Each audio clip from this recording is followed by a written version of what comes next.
విభాగాల నేతృత్వంలో మరి ఈరోజు పెద్ద ఎత్తున రాష్ట్ర వ్యాప్తంగా జరిగినటువంటి ఈ కార్యక్రమాన్ని విజయవంతం చేసినటువంటి విద్యార్థి యువత అలాగే ప్రజలందరికీ కూడా పేరు పేరున హృదయపూర్వక కృతజ్ఞతలు తెలియజేసుకుంటున్నాను. ఈ రోజున గత కొద్ది రోజులుగా కూటమి ప్రభుత్వం అనేక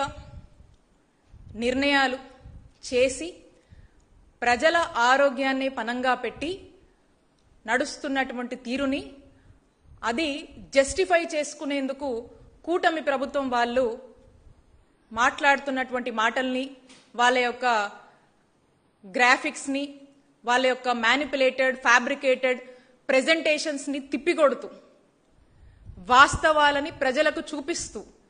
ఈ రోజున ప్రజలందరూ కూడా ఏ జిల్లా కా జిల్లా స్థానికంగా అక్కడున్నటువంటి నిర్మించినటువంటి ప్రారంభించినటువంటి అలాగే ప్రారంభానికి సిద్ధంగా ఉన్నటువంటి సెకండ్ ఫేజ్ కాలేజెస్ అలాగే పనులు మన హయాంలో పురోగతిలో ఎక్కడిదాకా వచ్చాయనేటువంటి కాలేజెస్ అన్నిటినీ కూడా ఈరోజు మరొకసారి ప్రజలకు వాస్తవాలను తెలియజేసేందుకు అక్కడ పాల్గొని వాటిని ఈ కూటమి ప్రభుత్వం వల్లే ఈ కాలేజ్ ఈరోజు ఆ రోజు జగనన్న హయాంలో ఎక్కడి వరకు పనులు జరిగినాయి అక్కడే ఆగిపోయాయి, ఎందుకు ఆగిపోయాయి అనేటువంటి వాస్తవాలని రియాలిటీని, there is no graphics in this, no fabrications, ఈ రియాలిటీని ఈ రియల్ కట్టడాల్ని మేం తీసుకొచ్చినటువంటి మెడికల్ కాలేజెస్ దీని డెవలప్మెంట్స్ ని ప్రజలకు మరొకసారి మన వాళ్ళంతా కూడా అక్కడికి వెళ్ళి అక్కడే నిలబడి చక్కగా ఎక్స్ప్లెయిన్ చేస్తూ ప్రజలకు తెలియజేసినటువంటి పరిస్థితులు ఇప్పటిదాకా కూడా మనం చూసాం. స్టేట్ మొత్తం కూడా చాలా చక్కగా ఈ కార్యక్రమం జరిగింది. ఈ ప్రైవేటైజేషన్ అనేటువంటి ఆలోచనని కంప్లీట్ గా మీరు వెనక్కి తీసుకోవాలి, ఈ జీవోని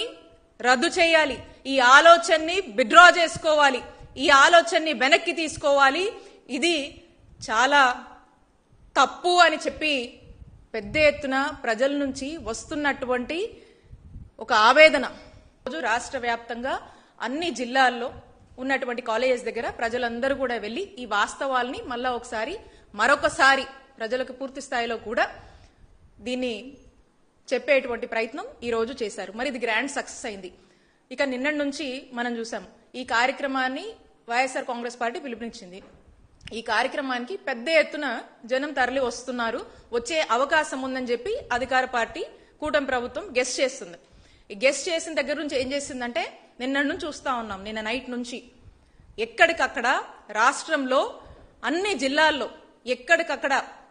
ఏ జిల్లాల్లో ఏ మెడికల్ కాలేజెస్ ఉన్నాయో అక్కడ ఉన్నటువంటి ఆ యొక్క వైఎస్ఆర్ కాంగ్రెస్ పార్టీ నాయకుల మీద ఇక హౌస్ అరెస్ట్లు అని చెప్పేసి ప్రజల్ని రావద్దని చెప్పి వస్తే కేసులు పెడతామని కొన్ని చోట్ల నోటీసులు ఇచ్చి ఇంకొన్ని చోట్ల అసలు నోటీసులు కూడా ఇవ్వకుండా ప్రివెంటివ్ అరెస్ట్ అని చెప్పి ఏ విధంగా గృహ నిర్బంధం చేశారో, ఏ విధంగా అడ్డంకులు క్రియేట్ చేశారో, ఏ విధంగా భయప్రాంతులకు గురి చేశారో మనం చూస్తా ఉన్నాం. ఉన్నటువంటి ప్రజలు ఏ మాత్రం కూడా భయపడకుండా ఇది నిజం, ఇది మా భవిష్యత్తు, ఇది మా ఆరోగ్య భద్రతకు సంబంధించినటువంటి అంశం, జగన్ గారు మాకు ఇచ్చినటువంటి ఈ యొక్క ఆస్తిని, జగన్ గారు మాకు తీసుకొచ్చినటువంటి ఈ యొక్క కాలేజీలని, ఈ యొక్క చక్కటి కార్పొరేట్ హాస్పిటల్స్ ని మేము కోల్పోదలుచుకోలేం, ఖచ్చితంగా మేము వెళ్ళాలి, మేము వెళ్లి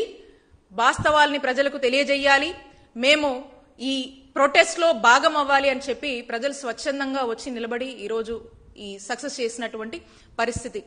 రాష్ట్రం మొత్తం ఒక ఎత్తు అయితే పల్నాడు జిల్లా అదేంటో గాని ఈ పల్నాడు జిల్లా మీద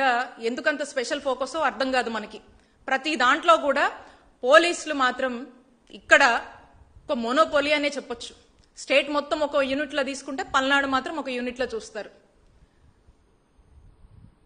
ఎక్కడ పల్నాడు జిల్లాలో ఉన్నటువంటి పిడుగురాల మెడికల్ కాలేజ్ కి మేము వెళ్తామో అని ఎక్స్ హెల్త్ మినిస్టర్ గా పనిచేస్తున్నాను, అక్కడికి వెళ్లి వాస్తవాల్ని ప్రజలకు చెప్తామేమో, ఈ ప్రభుత్వంని ఆల్రెడీ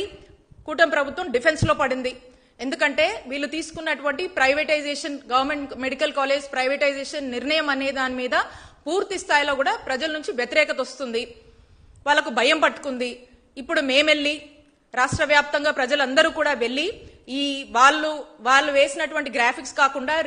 రియల్ గా ఆ మెడికల్ కాలేజ్, ఆ బిల్డింగ్స్, హాస్పిటల్స్, హాస్టల్స్, ఆ యొక్క అంబియన్స్, ఆ చక్కటి కన్స్ట్రక్షన్స్ చూపిస్తే ప్రజలు తిరస్కరిస్తారు, వీళ్ళని ప్రజలు చీకొడతారని చెప్పేసి ఒక భయం పట్టుకొని వాళ్ళు చేస్తుంది తప్పు కాబట్టి ఇక ఈ భయాన్ని కప్పిపుచ్చుకునేందుకు రాష్ట్ర వ్యాప్తంగా హౌస్ అరెస్టులు, పల్నాడు జిల్లాలో మమ్మల్ని రాకుండా నిర్బంధం చేసి పోలీసులు అనేక ఇబ్బందులు